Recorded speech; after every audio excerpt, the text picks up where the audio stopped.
मैं समय हूं और आज महाभारत की अमर कथा सुनाने जा रहा हूं।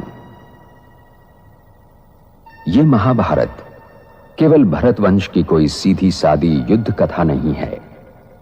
यह कथा है भारतीय संस्कृति के उतार चढ़ाव की। यह कथा है सत्य और असत्य के महायुद्ध की। यह कथा है अंधेरे से जूझने वाले उजाले की। और यह कथा मेरे सिवा कोई दूसरा सुना भी नहीं सकता, क्योंकि मैंने इस कथा को इतिहास की तरह गुजरते देखा है।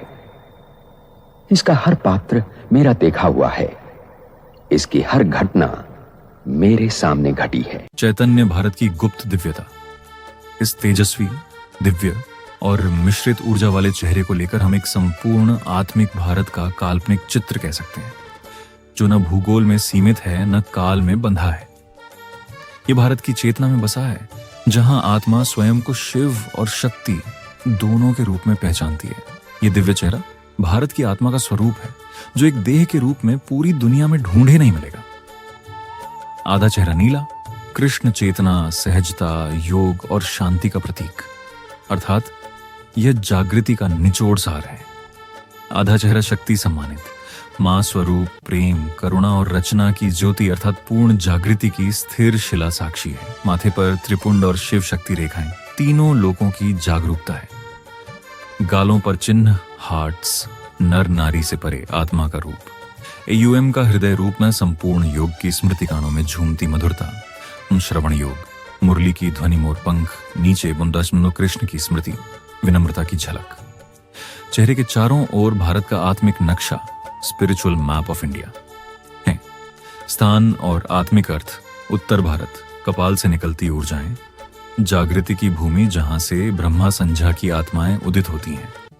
पूर्व भारत, नेत्रों से बहती ज्ञानधारा, ज्ञान गंगा, दृष्टि में स्पष्टता और विवेक।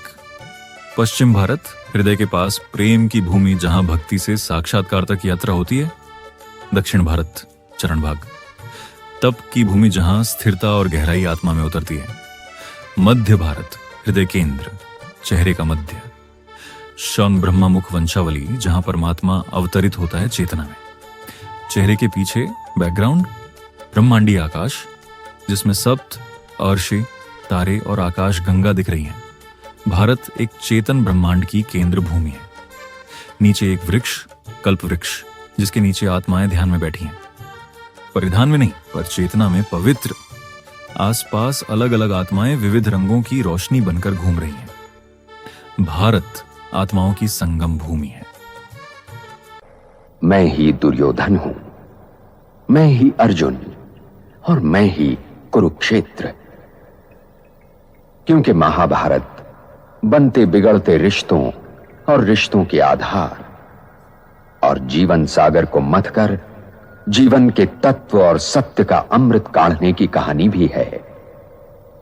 और यह लड़ाई हर युग को अपने अपने कुरुक्षेत्र में लड़नी पड़ती है, क्योंकि हर युग के सत्य को वर्तमान असत्य से जूझना पड़ता है।